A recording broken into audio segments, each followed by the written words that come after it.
ნამდვილად ფსკერი არ უჯანს ამ ყველაფერს და ეს არის საშინელება და ჩვენი ტრაგედიაც. უბრალოდ პირველ რიგში მინდა ვთქვა, რომ ქართულ კლანურ მართლმსაჯულებაშიც კი არ არსებობს ისეთი შემთხვევა, როდესაც პოლიციელისთვის ფიზიკური შეურაცხყოფა დაკვალიფიცირდა როგორც თავდასხმა, როგორც ეს მოხდა მზია ამაღლობელის შემთხვევაში.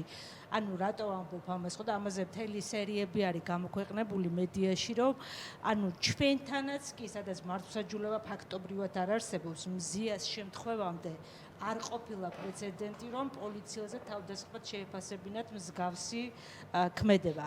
სილის გაწვნაზე კი არ არის ლაპარაკი, აი რა ვიცი, თავში ჩარტყმა, ბოთლის, დანით და ასე შემდეგ რა.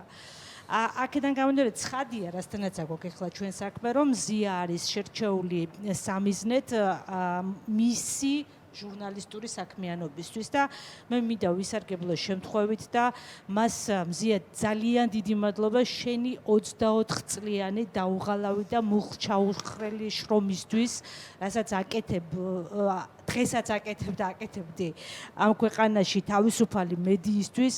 ორი მარგალიტი გამოცემა ბათუმელებიდან ეტგაზეთი ზუსტად არის მზიას შექმნილი. მე აღარ ჩამოვთვლი სხვა ძალიან მნიშვნელოვან პროექტებს, რაც აქ მზიას გაკეთებული და ჩემთვის არის წარმოუდგენელი ამ ადამიანის გონების ეხლა მოცდენა იქ სადაც არის და რა თქმა უნდა დიდი მადლობა მინდა გადაუხადო მზიას იმ შეუპოვარი ბრძოლისთვის, რაც მან ჩვენ გვაჩვენა 12 იანვრიდან დღემდე.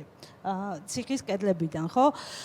დღემდე რომ ის ჩვენ გვაძლევს სტიმულს, რომ აუცილებლად უნდა ვიბრძოლოთ და ბრძოლა გავაგრძელოთ და შეუძლებელია ბრძოლა შევწყვიტოთ, იმიტომ რომ როდესაც ეს ადამიანი გვყავს ჩვენ გამოკეტილი უკანონო პატიმარი, არც ერთ ჩვენგანს არ აქვს უფლება რომ ჩამოუშვათ ხელები და შევეგუოთ რასაც რეჟიმი აპირებს და რეჟიმი არ აპირებს მზიაზე გაჩერებას. ყველაზე მნიშვნელოვანი ეს არის და არც იმ 40-მდე პოლიტპატიმარზე, რომელიც ყავს ქვეყანაში, ხო?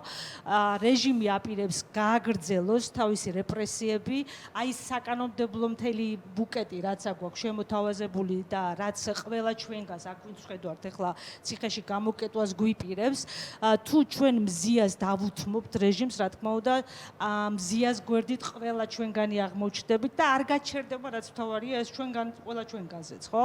ამის შემდეგ მოდიან ადამიანები, რიგითი მოქალაქეები, ჩვენ უკვე მესიჯი გვაქვს ეგრეთ წოდებული ხელისუფლებისგან, რომ ყველა ფიზიკურ პირზე გაავრცელებენ ამ ეგრეთ წოდებულ რაღაც ვითომ ფარას, რომელიც სინამდვილეში რუსული კანონია და თითოეულ თქვენგანს მე მინდა ჩვენს მაყურებელს მივმართო, თითოეულ თქვენგანს ემუქრება საფრთხე.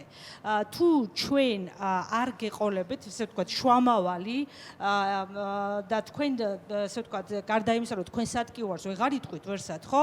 თქვენ თუ რაიმე ტიპის რაღაცა თქვენ წუხილს უკვე Facebook-ში ან მეზობელთანაც კი დააფიქსირებთ, თქვენ პოლიტიკურად აქტიურ ადამიანად ჩაითვლებით და ანალოგიურად რა მუხლითაც ჩვენ შეუძლიათ დაგვაკვალიფიცირონ ეგრეთ წოდებულ აგენტად და მე როგორც რუსეთში მოხდა შეგვიზღუდონ საკუთრების ფლობაც და ასე შემდეგ, ალბათ ქვეყნიდან გაძევება მოგვისაჯონ და ასე შემდეგ, გაციმბირება, იგივე გელოდებათ თვითონ თქვენგანს. ამიტომაც ახლა არის ის დრო, როდესაც ჩვენ ყველანი ერთმანეთის გვერდით უნდა დავდგეთ და აუცილებლად რეჟიმს უნდა გამოვსტაცოთ ტყვეები. პირველ რიგში რა თქმა უნდა მზია, იმიტომ რომ ჩემი პირადი სატკივარი ამ წუთში მზიასთან არის, მაგრამ რა თქმა უნდა არ მთავრდება მზიასთან და ყველა პოლიტპატიმრის გამოხსნა არის ჩვენთვის ძალიან მნიშვნელოვანი და შემდეგ რა თქმა უნდა ბრძოლის გაგრძელება ბოლომდე.